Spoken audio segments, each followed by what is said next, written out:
안녕하세요. 많은 구독자분께 제 사연을 들려드리고 싶었지만 시작이 어려워서 늘 미루다 드디어 들려드리게 되었습니다. 저는 결혼하고 겪은 제 시모와 남편에 관한 얘기를 해보려고 해요. 30대 초반에 지인의 소개로 만나게 된 남편은 처음부터 조금 부담스러웠습니다. 제가 너무 좋다면서 흔히 말하는 하늘의 별이라도 따줄 기세였죠. 사실 전혀 제 스타일이 아니라서 난감했습니다. 외적인 모습도 성격도 어느 것 하나 제 스타일이 아니었지만 그저 진실한 마음 하나만 보고 남편과 연애를 하게 되었죠. 연애를 본격적으로 시작하고서 남편은 세상을 다 얻은 것 같다는 표현을 제게 자주 했어요. 저희가 만난 나이대가 결혼을 생각할 시기라서 그런지 남편과 결혼을 더 생각하게 되었습니다. 남편은 언제나 제가 원하는 걸 해주려고 노력했어요. 제가 이렇게 할까? 라고 물으면 무조건 좋아 라고 답하는 사람이었습니다. 어떻게 보면 매력이 없고 조금 심심한 연애이기도 했지만 결혼 상대로는 딱이었죠. 늘 이렇게 배려해주고 저를 위해주는 남편 덕분에 연애하면서 싸운 적도 거의 없었습니다. 남편과 싸울 수가 없는 게 조금이라도 다툴 것 같은 조짐이 보이면 남편은 늘 제 기분을 풀어주려고 노력을 했어요. 하지만 잘못이라고 해봤자 사소한 잘못들이라 넘어갈 수 있었습니다. 제게는 쩔쩔매는 모습도 보이고 귀엽기도 하고 늘 저를 위해줬지만 사석에서는 매우 듬직하고 젠틀한 모습이었습니다. 그래서 다른 사람들은 남편을 되게 똑부러지고 젠틀한 사람이라고 생각을 했어요. 이런 남편에게 흠이 하나 있었는데 그건 바로 한 번 갔다 왔다는 거였죠. 뭐가 급한지 벌써 갔다 와버려서 그게 조금 걸리긴 했습니다. 저야 뭐 알고 시작한 만남이니 상관이 없었어요. 그러나 저희 부모님의 입장은 다를 수 있어서 만나면서도 마음이 조금 불편하긴 했습니다. 다행인 건지 애는 없었으니 크게 문제라고 생각하지 않았어요. 솔직히 요즘 이혼이 흠도 아니고 주변에 돌싱이 많아서 그런지 더 대수롭지 않게 여겼습니다. 이혼을 한 게 흠이 아니라 왜 이혼을 했는지 사유가 중요하다고 생각을 해요. 그래서 남편에게 물어봤었는데 전처가 문제가 많았었죠. 말이 결혼을 한 거지 의미 없이 살다가 그냥 헤어진 관계였습니다. 사람이 아무래도 본인 유리하게 말하는 경향이 있으니까 저는 남편에게 조금 더 캐물으면서 자세히 말해달라고 했거든요. 그런데 남편은 그런 저에게 불편함을 느끼기는커녕 당연하다는 듯 아주 자세하게 말해줬습니다. 전처 욕하는 것처럼 비춰질까봐 조금 그렇긴 하지만 있는 그대로 말하면 서로 결혼을 해서 살아보니 너무 안 맞았어. 생활 방식부터 시작해서 다 안 맞았지. 그리고 엄마한테도 너무 막하고 애도 낳기 싫다 하고 모든 걸 본인 멋대로 하기 시작하더라고. 그렇게 하루도 빠짐없이 싸우다 결국 서로 합의하에 바로 헤어진 거야. 아, 그래? 결혼 전에 이세 얘기를 안 했어? 갑자기 결혼하고 애를 낳기 싫다고 한 거야? 응, 결혼하고 몸매 망가지고 아줌마 되는 게 싫다면서 애 낳기 싫다고 하길래 왜 그걸 혼자 결정하냐고 했더니 자기가 뭐 애 낳는 기계냐고 내가 애 낳아줘야 하냐고 그러더라고. 약간 늘 이런 식으로 대화를 하다 보니 안 쌀 수가 없었지. 전처에 관한 얘기는 딱 한 번 물어보고 말았습니다. 솔직히 기억하고 싶지도 않을 텐데 계속 물어보는 건 예의가 아니라고 생각했어요. 저희는 결혼을 약속했고 친정 부모님은 이혼남이라는 것에 거부감이 살짝 있었으나 남편의 인성을 보고 허락을 해주셨습니다. 큰 반대가 없어서 다행이라고 생각을 했죠. 예비시댁엔 시모와 형님만 계셨는데 형님은 이미 애를 둘이나 키우고 계셔서 정신이 없었어요. 형님은 저를 보고는 그저 잘만 살아달라고 하시면서 두 손을 꼭 잡아주셨습니다. 시댁 분위기도 마치 남편처럼 참 좋고 따뜻하다고 느꼈어요. 결혼 후 신혼여행을 바로 갔는데 저희는 10일을 갔습니다. 신경 쓸 게 많아서 힘들었던 결혼을 드디어 끝냈다는 생각에 홀가분했고 한편으로는 이제 정말 유부녀가 되었구나를 실감했죠. 지겨운 일상에서 벗어난 신혼여행은 그저 행복 그 자체였습니다. 그런데 충격적인 일들이 벌어지기 시작했어요. 남편이 자꾸 핸드폰을 붙들고 누군가랑 통화하면서 시간을 오래 보내는 겁니다. 짜놓은 일정이 있으니 움직여야 하는데 대체 누구랑 저렇게 통화를 하는 거지 싶었죠. 회사 전화일 수도 있으니 우선은 기다리다 30분이 넘도록 전화를 하길래 대체 누구냐고 물었어요. 여보, 대체 누구랑 그렇게 통화를 해? 우리 나가야 한다니까. 조금만 있다가 나가자. 엄마 지금 심심하대. 뭐라고? 어머님이랑 통화하는 거야, 지금? 응, 왜? 엄마, 예지랑 통화할래? 그래, 바꿔줄게. 받아봐, 바꿔달래, 엄마가. 아, 네, 어머님. 그래, 나다. 신혼여행은 재밌니? 어때? 날씨는 좋고? 밥은 먹었어? 네? 아, 네네. 날씨도 좋고 밥도 잘 먹었어요. 어머님은 식사하셨어요? 아니, 안 먹었다. 아들 장가 보내고 나니까 허전해서 그런가 입맛도 없고 기분도 내내 울적하네. 아유, 어머님, 저희가 자주 놀러 갈게요. 놀러 오는 거랑 같이 사는 거랑은 다르지. 준호나 다시 바꿔줘. 시모가 심심하다고 30분을 넘도록 통화한 남편은 그 이후에도 30분을 넘겨 결국 1시간을 넘도록 통화를 했습니다. 다른 것도 아니라 심심하다고 일정까지 미루고 통화만 붙들고 있는 게 상식적으로 맞나 싶었죠. 열이 잔뜩 받아 있는데 이제 와서 안 나가냐고 왜 누워있냐는 남편이었습니다. 싸우기 싫었는데 말이 곱게 나가지 않았고 저는 확 질러버렸어요. 여보, 우리 지금 신혼여행 온 거잖아. 일정도 다 미리 짜뒀고. 근데 어머님께서 심심하다고 1시간을 넘도록 통화만 하고 있는 걸 내가 어떻게 이해해야 해? 그럼 조금 있다가 또 전화하셔서 심심하다고 하시면 또 할 거야? 여보가 그건 이해해줘야지. 다른 것도 아니라 엄마 일인데. 나랑 같이 살다가 이제 혼자 사니까 얼마나 외롭겠어. 그렇다고 신혼여행 중에 엄마랑 계속 통화만 하고 있는 게 맞아? 내가 지금만 말하는 게 아니잖아. 어제도 정신없이 이동하고 있는데 계속 어머님이랑 통화했고, 우리 그거 바다 보러 가서도 나랑 얘기하는 게 아니라 예쁘다고 영상통화 걸어서 어머님 보여줬고, 밥 먹을 때도 영상통화 걸어서 어머님 보여줬잖아. 그거야. 같이 못 온 게 아쉬우니까 그렇게라도 보여드리고 싶은 거지. 그럼 그냥 어머님이랑 둘이 오지. 나랑 뭐 하러 왔냐고. 난 무슨 죄야? 나도 내 돈 내고 내 시간 써가면서 온 신혼여행인데 왜 당신이랑 어머님 그 애틋함에 밀려서 아무것도 못하고 내내 눈치만 보고 있어야 하는데? 당신 너무 이기적이다. 나 조금 실망했어. 내가 당신 진짜 사랑하고 다 좋아하지만 엄마에 대해 이해 못하는 건 너무 싫어. 이건 앞으로 살면서도 조심해줘. 내가 조심하라고? 당신이 조심해야지. 적당히 해. 마마보이야 뭐야 진짜. 결국 남편이랑 신혼여행 2일차 만에 대판 싸웠습니다. 오죽 열받았으면 한 곳에 있는 것도 싫은 거예요. 그래서 혼자 나가서 술을 마시다가 근처 호텔을 잡아서 따로 자버렸죠. 원래 남편이라면 난리가 나서 저를 찾아야 했지만 잡은 물고기가 돼버린 저를 안 찾더라고요. 무심코 마마보이냐고 말을 했는데 혼자서 내내 생각해보니 정말 마마보이인가 싶었습니다. 생각할수록 맞는 것 같았지만 아니라고 믿고 싶었죠. 연애 기간을 포함해서 이렇게까지 싸운 게 처음이라 제대로 싸우고 싶었어요. 어중간하게 풀리기도 싫었기에 저는 다음날 씩씩하게 홀로 여행을 했습니다. 남편에게 중간마다 전화가 왔지만 받지 않았죠.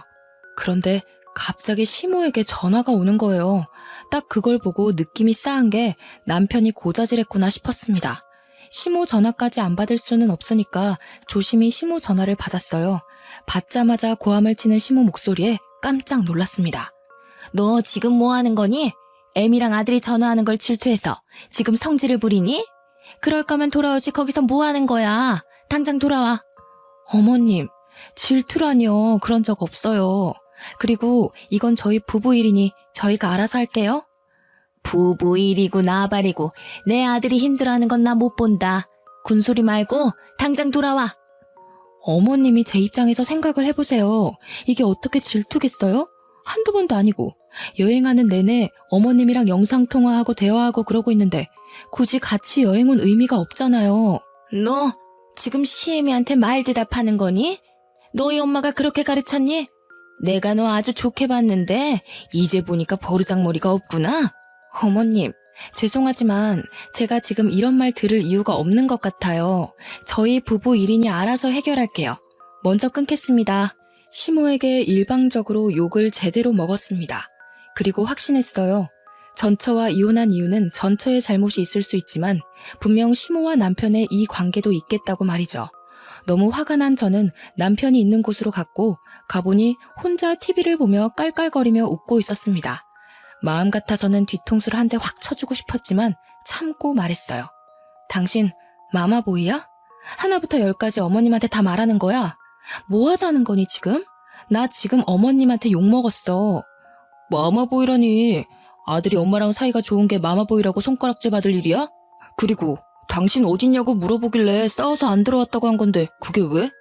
적당히 둘러대면 되잖아. 그걸 다 말하냐고. 생각이 없어? 또 싸우러 온 거야? 당신 무슨 쌈딱이야? 툭 하면 싸우려고 하는데 어디 무서워서 무슨 말이나 하겠냐? 경고하는데 우리 일은 우리가 알아서 해결해. 어머님한테 다 말하지 말고. 알겠어? 그리고 마마보이 정말 질색이니까 그만 좀 해. 경고? 당신 진짜 왜 이래? 내가 알던 한예지 맞니?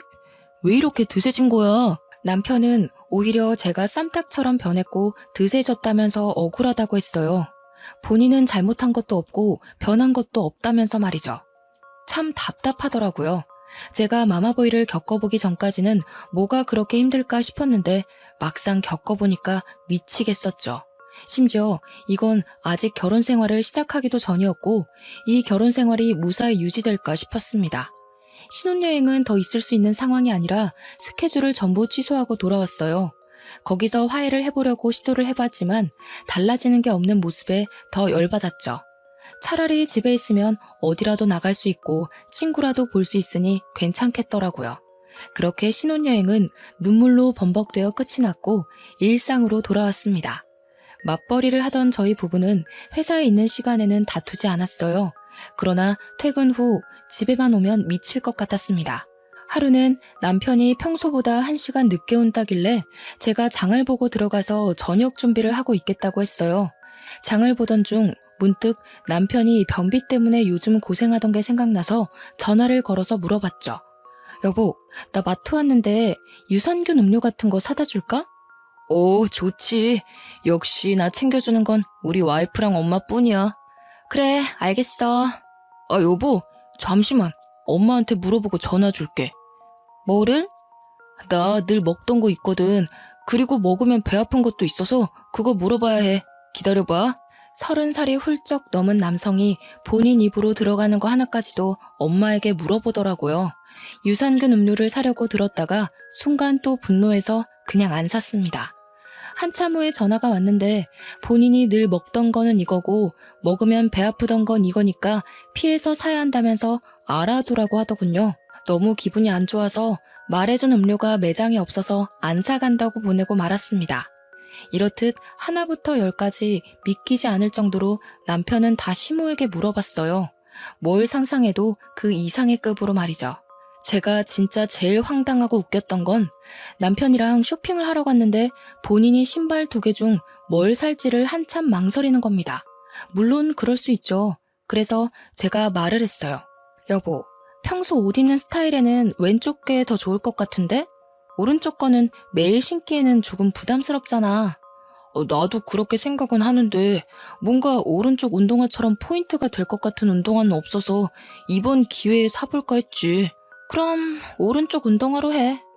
네, 고객님. 평범한 운동화가 많으신 거면 오른쪽 운동화 하나 있으면 좋으실 거예요.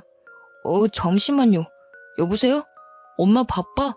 나 지금 운동화 사러 왔는데 너무 못 골라서 전화했어. 영상통화할게. 기다려봐. 여보, 여기서 영상통화를 하면 스피커로 다 들리지. 민폐야. 작게 얘기하면 괜찮아. 엄마, 이거 2개 중에 어떤 걸 살까? 왼쪽 운동화 비슷한 건 많고 오른쪽 운동화 같은 거는 없어서 이번에는 오른쪽을 도전할까 싶은데 엄마 생각은 어때? 좋네. 예쁘다 아들. 오른쪽 운동화로 사봐. 너 그 운동화에다 저기 저번에 아울렛 가서 산 네이비 니트 입으면 예쁘겠다. 오, 그러네. 생각도 못했어. 그뿐이야? 너 작년에 산 거 그거 하얀색 트레이닝 세트 있지? 그거에 신어도 예쁘겠네. 오, 맞아. 역시 우리 엄마는 모르는 게 없어. 알겠어. 엄마 조금 있다가 전화할게. 오른쪽으로 주세요. 운동화 하나 사는데 그 매장에서 시무랑 영상통화까지 하는 남편이 너무 창피했어요. 저희보다 한참 어려 보이는 그 직원도 황당하다는 듯 쳐다보고 있었죠. 너무 창피해서 빨리 매장을 떠나고 싶었습니다. 이런 일들이 한두 번도 아니었고 지칠 만큼 지쳐있던 상태였죠. 그러다 형님에게 전화가 왔어요. 애들 키우느라 정신 없으셔서 자주 보지도 연락도 못하지만 어쩌다 연락하면 제 마음을 가장 잘 읽어주는 분이셨죠. 올케, 잘 지내고 있지? 나 지금 애들 낮잠 자서 전화해봤어. 아, 네. 형님, 힘드시죠? 내가 힘든 게 아니라 올케가 힘들어 보이는데? 아니에요. 준우 이 자식 아직도 마마보이 짓 하니? 네. 어휴, 아주 지긋지긋하다 정말. 그게 다 막내 아들이라고 엄마가 옆구리에 끼고 키워서 그러는 거야. 나이가 몇인데 아직도 징그럽게 그런데. 아이고, 올케가 진짜 힘들겠네. 그냥 솔직히 답답해요. 제가 괜히 이상한 사람 같고 막 그런 거 있잖아요. 에이, 그렇게 생각하지 말고 정 힘들 때는 그냥 나한테 연락해. 알겠지? 네, 형님. 감사해요. 큰 도움까지는 아니더라도 이렇게 편을 들어주고 공감해주는 것도 제게는 큰 힘이 되었습니다. 지긋지긋한 마마보이 남편과 사는 건 제가 귀를 닫으면 평화로웠고 귀를 열면 평화롭지 못했어요. 그래서 터득한 방법 중 하나는 남편이 시모랑 전화할 것 같으면 그 자리를 피했습니다. 듣기만 해도 싫었으니 말이죠. 매일 출근길에도 시모랑 통화하고 퇴근하고 와서도 시모랑 통화하는 남편이라 은근히 자유시간이 많았어요. 그렇게 장점을 찾으려고 노력했습니다. 안 그러면 제가 너무 서운하더라고요. 이날은 남편이 회식이 있어서 늦게 들어온다고 했고 오랜만에 저만의 시간을 누릴 수 있다는 생각에 너무 설레더라고요. 다 필요 없고 족발에 소주 한 잔이 먹고 싶어서 배달로 족발을 주문해 놓고 집으로 출발했죠. 그런데 현관문을 열었더니 TV 소리가 크게 들리길래 남편이 안 끄고 나갔나 싶었는데 불을 딱 켜는 순간 비명을 질렀습니다. 글쎄, 소파에 시모가 자고 있는 거예요. 거기다 거실 테이블에는 시모가 먹고 안 치운 밥과 군것질한 흔적들이 한가득 있었죠. 어머님께서 여기 왜... 아니, 여기 어떻게 계시는 거예요? 연락도 없이 오셨어요? 내가 내 아들 집에 오는데 네 허락받고 와야 되냐? 아니, 여길 어떻게 들어오셨냐고요? 뭘 어떻게 들어와? 비밀번호 치고 들어왔지. 예, 내가 와서 세탁기도 돌리고 건조기도 돌렸어. 이제 여기 있는 빨래는 네가 개기만 하면 끝이야. 고맙지? 이런 시애미가 어딨어. 아, 근데 너 속옷 좀 바꿔야겠더라. 젊은 애가 속옷이 왜 이렇게 심심하니? 너 그렇게 심심한 속옷만 입으면 남자들 금방 실증나서 바람핀다. 어머님, 그런 걸 왜 하세요? 제 속옷은 또 왜 보세요? 내가 보려고 봤니? 빨래하다 보니 보인 거지. 아무튼 새겨들어라.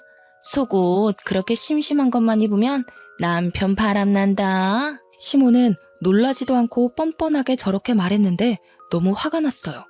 어떤 시모가 며느리 속옷을 보면서 심심하네 뭐네 판단을 합니까? 수치스럽다 못해서 폭발할 것 같았지만 입술을 깨물면서 참았습니다. 심지어 세탁기와 건조기는 그냥 알아서 돌아가는 것들인데 그거 좀 했다고 저희 집 와서 힘들었다면서 생색을 냈죠. 오히려 시모가 어지른 것들을 치우느라 제가 고생했거든요. 열받아 있던 찰나에 문득 제가 시킨 족발이 생각나서 시모를 급하게 보내야겠다 싶었습니다. 시모랑 이 기분으로 같이 족발까지 먹고 싶지는 않았거든요. 어머님, 오늘 이 사람 회식이라 늦게 오거든요. 어머님도 더 늦기 전에 집 가는 게 좋을 것 같아요. 어머, 나 오늘 자고 가기로 했는데 우리 아들이 너한테 말 안 했니? 네? 전 못 들었는데. 우리 아들이 여기까지 와서 힘들게 가지 말고 자고 가라고 해서 그러기로 했어. 배고파 죽겠으니까 저녁이나 차려봐 얼른.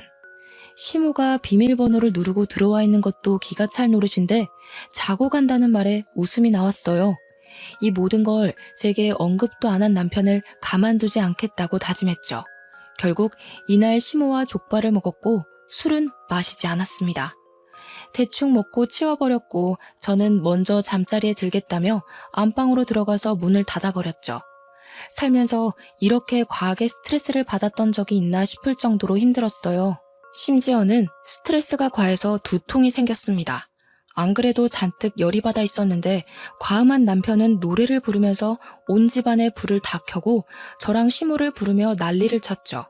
그 장단에 맞춰 같이 노래를 부르는 시모를 말리고 또 말렸지만 이들은 멈추질 않았습니다.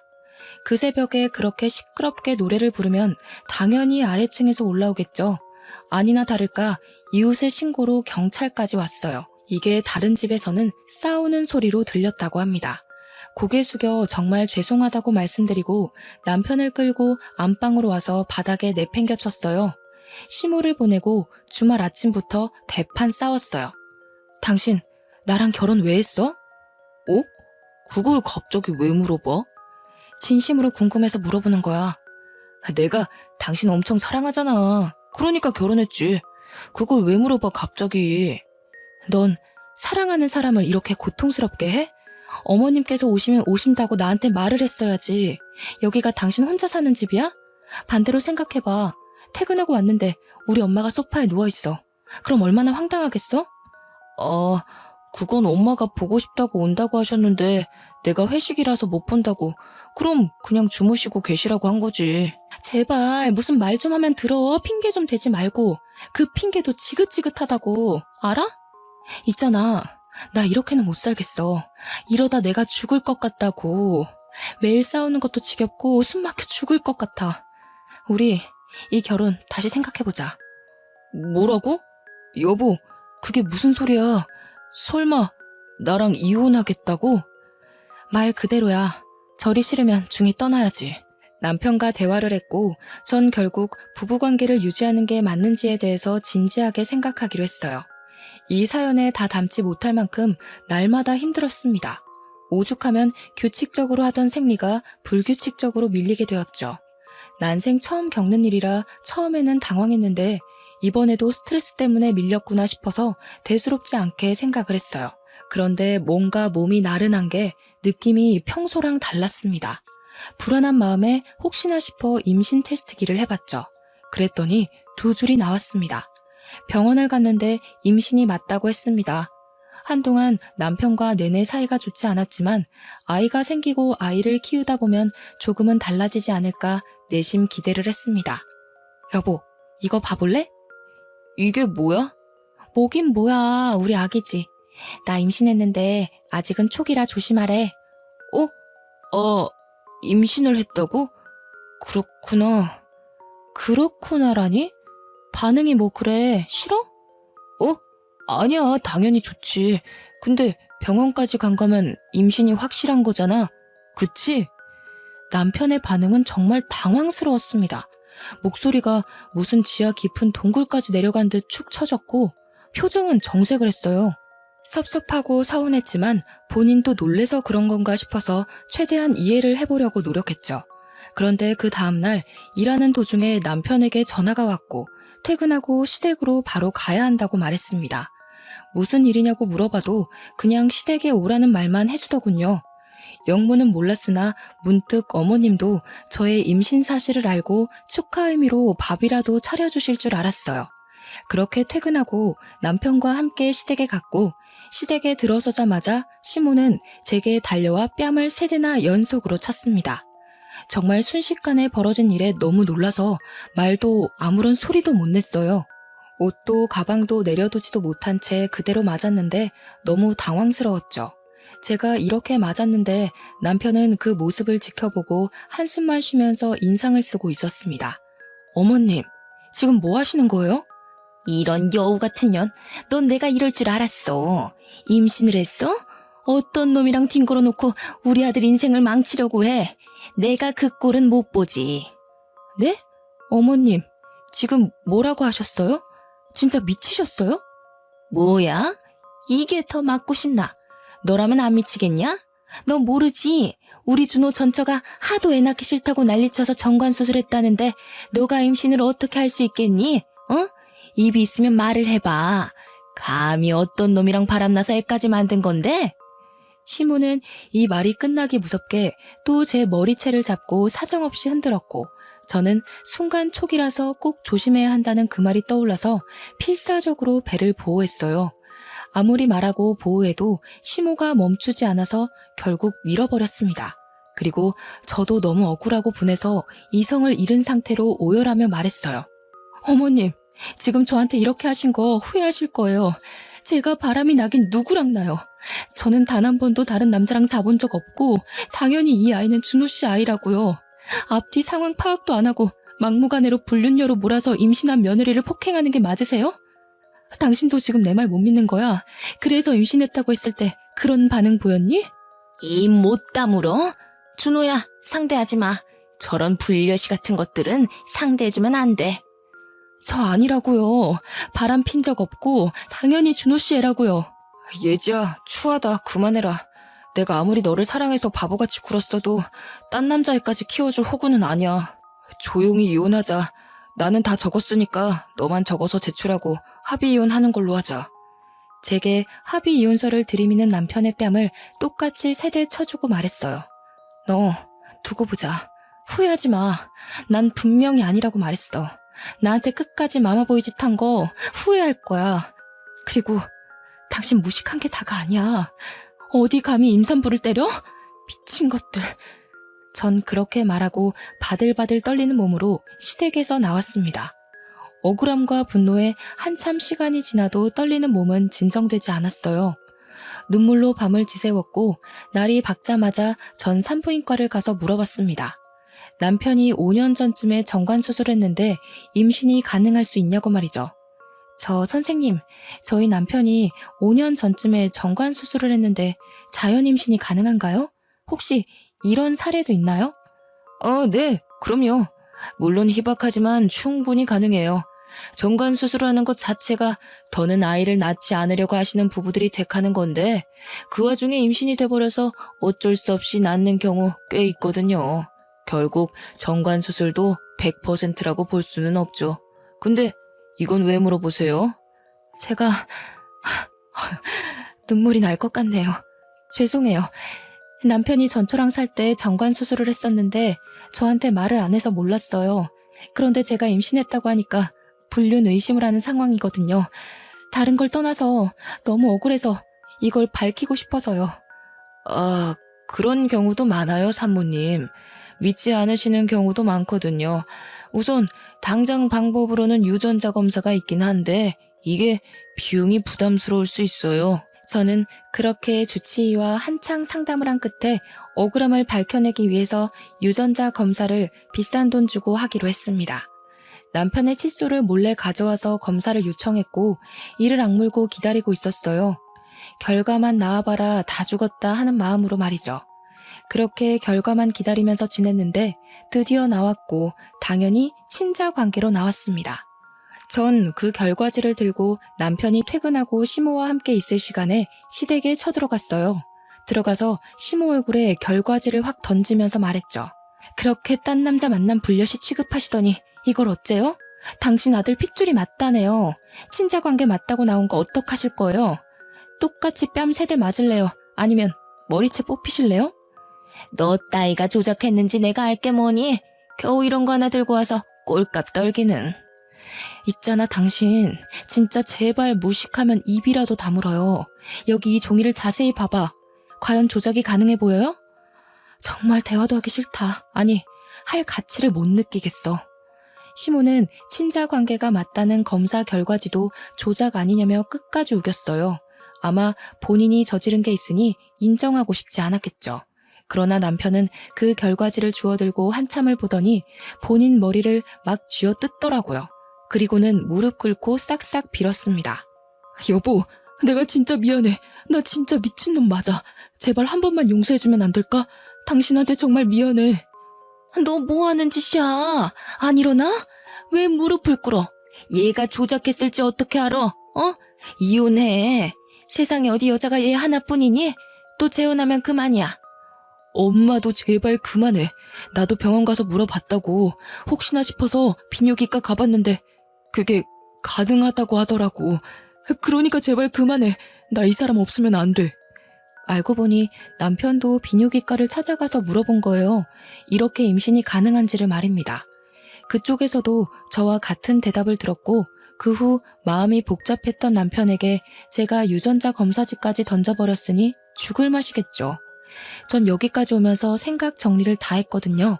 그래서 그대로 남편에게 말했습니다.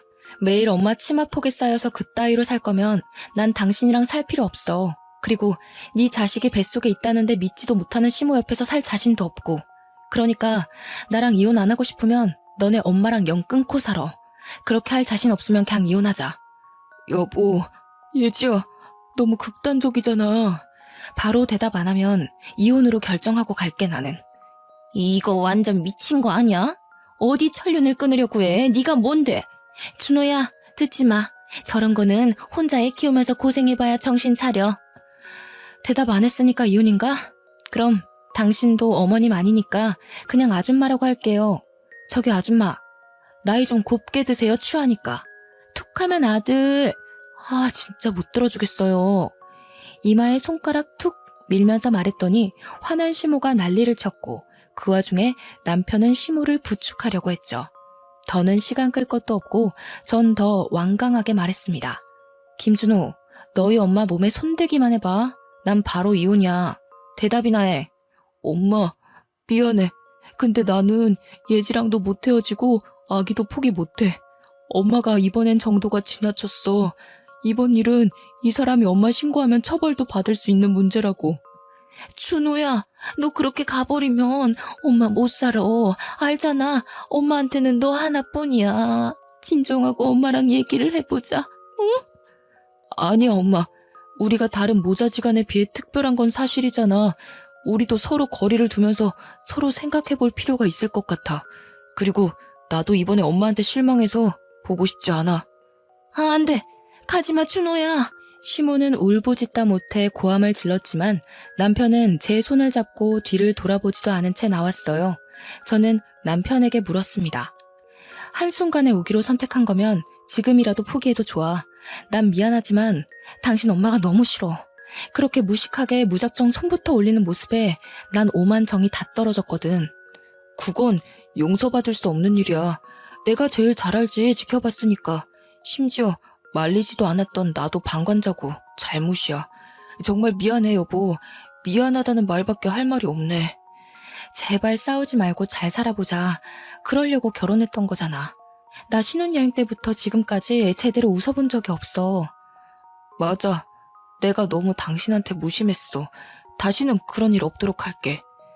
남편과는 집에 가는 길에 드디어 대화다운 대화를 나눴습니다. 이 대화가 제 마음을 많이 녹였어요. 그리고 놀랍겠지만 저게 시모와는 정말 마지막이었습니다. 그 이후 제가 제시한 조건처럼 시모의 목소리도 간접적으로 듣지 않았고 남편이 시모와 연락하는 모습조차 보이지 않았어요. 명절뿐 아니라 시댁에 가야 할 때도 전 가지 않았죠. 물론 남편은 5년 뒤 혼자서 시모를 보러 갔어요. 잘 다녀왔냐고 물어봤는데 남편은 오히려 그동안 본인이 마마보이처럼 살았던 것에 대해서 후회를 하는 눈치였습니다. 모든 걸 시모 뜻대로 살지 않아도 충분히 효도할 수 있는데 어쩌면 이 모든 비극은 본인이 만든 것 같다고 자책을 하기도 했어요. 남편이 자책하는 모습을 볼 때면 마음이 아프긴 했지만 아니라고 말하지는 않았습니다. 자책하고 반성할 시간은 필요해 보였거든요. 긴 시간을 마마보이로 살았기 때문에 긴장이 풀리면 또 그 습관처럼 살아갈까봐 그게 무서워서 공감을 해주지 않았습니다. 아이를 보고 싶어 했지만 보여주지 않았고 그건 시모가 제게 저지른 죗값이라 생각하라고 했어요. 어떤 놈 아이냐고 할 때는 언제고 이제 와서 본인 손주라니까 보고 싶다고 하는 것도 솔직히 거북했죠. 그치만 저도 마음을 곱게 먹고 긍정적으로 생각하려고 노력 중입니다. 아이가 더 크면 보여줄 생각이긴 하지만 아직 말은 하지 않았습니다. 남편에게 괜히 말했다가 시모에게 설레발 칠까봐 말을 아끼고 있고 남편도 아이를 보여달라는 말을 먼저 꺼내지 않아요. 지금이야 평화를 되찾았지만 언제 또 은근슬쩍 나타날지 모른다는 불안감은 늘 있습니다. 마마보이 습관을 버리지 못하고 또 몰래 시모를 집에 찾아오게 한다면 바로 이혼할 거라고 말하니 절대 마주치지 않게 노력하고 있네요. 엄마 없이는 못 살던 남편도 곧 초등학교에 입학하는 딸아이에게 집중해서 그런지 행복하게 연애하던 그 시절로 다시 돌아간 기분입니다. 우여곡절이 많았지만 저는 결국 가정을 지켰고 지금처럼만 별탈 없이 저희 세 가족이 지낼 수 있도록 많은 응원 부탁할게요. 감사합니다.